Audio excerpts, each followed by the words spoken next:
അപ്പോൾ നേരത്തെ തന്നെ കണ്ടിന്യൂഷൻ ആയിട്ട് നമുക്ക് എടുക്കാം. മില്ലർ ആൻഡ് യൂറേ എക്സ്പെരിമെന്റ് നമ്മൾ ഓൾറെഡി പഠിച്ചു കഴിഞ്ഞു. മില്ലർ ആൻഡ് യൂറേ എക്സ്പെരിമെന്റിലും പറയുന്നത് എന്തുവാ, ഈ പറഞ്ഞ പോലെ നോൺ ലിവിങ് ആയിട്ടുള്ള കാർബൺ, നൈട്രജൻ, ഹൈഡ്രജൻ, ഇപ്പോൾ ചില മോളിക്യൂൾസ് എടുത്ത് ചില ആറ്റംസ് എടുത്ത് ഒരു പ്രത്യേക സാഹചര്യത്തിൽ സബ്ജക്ട് ചെയ്തപ്പം അതിൽ നിന്ന് സ്പോണ്ടേനിയസ് ആയിട്ട് അമിനോ ആസിഡ്സ് ഉണ്ടായിന്നല്ലേ. അപ്പോൾ അതും ഈ വൈറ്റലിസ്റ്റ് തിയറിക്ക് എഗൻസ്റ്റ് ആണല്ലോ.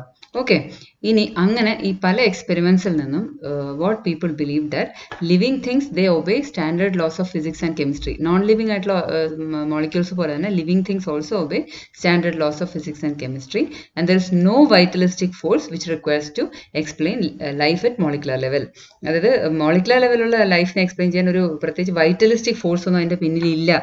അത് നോർമൽ ആയിട്ടുള്ള ഒരു പ്രൊസീജിയർ തന്നെയാണ് എന്നാൽ തെളിയിച്ച എക്സ്പെരിമെന്റ്സ് ആണ് ഇതൊക്കെ. ഓക്കെ, ഇനി 1830 ഇതിനിടയ്ക്കാണ് കണ്ടുപിടിച്ചത് that animals consist of carbon, hydrogen, oxygen, nitrogen ഇതൊക്കെ ഉള്ള ഒരു മോളിക്യൂൾ ഐഡന്റിഫൈ ചെയ്തു, that is proteins.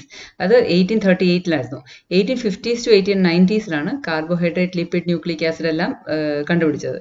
Okay, and 1870s biochemistry എന്ന ടേം ആദ്യമായി കോയിൻ ചെയ്യപ്പെട്ടു. അപ്പം നമുക്ക് ബർത്ത് ഓഫ് ബയോകെമിസ്ട്രി കൃത്യമായിട്ട് ഇന്ന സമയത്തെന്ന് പറയാൻ പറ്റത്തില്ല. ഇങ്ങനെ ഓരോരുത്തരും ഓരോ മേജർ കണ്ടുപിടുത്തങ്ങളൊക്കെ ചെയ്യുമ്പോഴും ബയോകെമിസ്ട്രി അന്ന് ഉണ്ടായിട്ടുണ്ടാവും ഉത്ഭവിച്ചിട്ടുണ്ടാവും എന്ന് പറയുന്നു. 1870s അതിന് ആദ്യമായി ബയോകെമിസ്ട്രി എന്ന ടേം കോയിൻ ചെയ്യുന്നത് കാൾ ന്യൂബർഗ് ആണ്. ലാസ്റ്റ് അത് പറയുന്നുണ്ട്. ഓക്കെ, അപ്പോൾ so the chemical basis of life if you take, അത് അറ്റോമിക് ലെവലിൽ നോക്കിയാൽ നോൺ ലിവിങ് മാറ്റർ തന്നെയാണ് ലൈഫിലുള്ളത്. നമ്മൾ മോളിക്കുലർ ലോജിക് ഓഫ് ലൈഫിൽ പഠിച്ചത് അത് തന്നെയാണല്ലോ. Non living organism is made up of non living matter എന്ന് തന്നെയല്ലേ നമ്മൾ പഠിച്ചത്. ഇനി മൊത്തം 94 എലമെന്റ്സിലുള്ളത് 20 എലമെന്റ് ആണ് ലിവിങ് ഓർഗാനിസത്തിൽ ഉള്ളത്. അതിൽ carbon, hydrogen, oxygen, nitrogen, phosphorus, sulphur ഇതാണ് ഈ 97% ഉള്ള ആറ്റംസ് എന്ന് പറയുന്നത്. ഓക്കെ, പിന്നെ ഈ ഓരോ ഓർഗാനിസത്തിൽ ഇതിൻ്റെ ഒരു തോതെന്ന് പറയുന്നത് ഇറ്റ് വിൽ ബി ഡിഫറെൻറ്റ്. ഇപ്പോൾ ഇതിനകത്ത് കാണിച്ചിട്ടുണ്ട് കണ്ടോ, എർത്തിൻ്റെ ക്രസ്റ്റിൽ, യൂണിവേഴ്സിൽ, ഹ്യൂമൻ ബോഡിയിൽ അതിൻ്റെ തോത്. നിങ്ങൾക്ക് വേണമെങ്കിൽ ആ വീഡിയോ ഒന്ന് പോസ് ചെയ്തിട്ട് വേണമെങ്കിൽ നമുക്ക് നോക്കാം.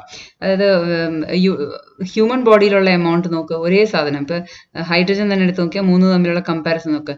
ഹീലിയം എടുത്ത് നോക്കുക, ഹീലിയം ഏറ്റവും കൂടുതൽ യൂണിവേഴ്സിലുണ്ട്, പക്ഷേ എർത്തിൻ്റെ ക്രസ്റ്റിലും കുറവാണ്, ഹ്യൂമൻ ബോഡിയിലും കുറവാണ്. അങ്ങനെ നിങ്ങൾക്ക് വേണമെങ്കിൽ ഈ വീഡിയോ ഒന്ന് പോസ് ചെയ്തിട്ട് ഈ ഒരു proportion of atoms in living and non living system വേണമെങ്കിൽ നിങ്ങൾക്ക് ഒന്ന് കണ്ട് മനസ്സിലാക്കാം. ഓക്കെ, ഇനി നിങ്ങൾക്കറിയാം 80% വാട്ടറാണ് നമ്മുടെ ബോഡിക്കകത്തും എർത്തിൻ്റെ അകത്ത്. വാട്ടർ ആണ് മേജർ കമ്പോണന്റ് എന്ന് പറയുന്നത്. സെല്ലിൻ്റെ അകത്തും അതെ, വാട്ടറാണ് മേജർ കമ്പോണന്റ്, ഹയസ്റ്റ് പെർസെൻറ്റേജ്. അപ്പോൾ ആ വാട്ടറാണ് അതിലുള്ള ഓക്സിജൻ. വാട്ടറിലുള്ള ഓക്സിജനാണ് ഈ നമ്മുടെ കംപ്ലീറ്റ് സെല്ലിൽ ഓക്സിജന്റെ അക്കൗണ്ട് ചെയ്യുന്നത് ഈ വാട്ടറിന്റെ പ്രസൻസ് ആണ്. ആൻഡ് കാർബണിന്റെ പ്രസൻസ് നോക്കിക്കഴിഞ്ഞാൽ നമ്മൾ ഫുൾ ബോഡി നോക്കിക്കഴിഞ്ഞാൽ ഓർഗാനിക് കോമ്പൗണ്ട്സ് കാർബൺ ആണല്ലോ അതിന്റെ മെയിൻ കമ്പോണന്റ് എന്ന് പറയുന്നത്.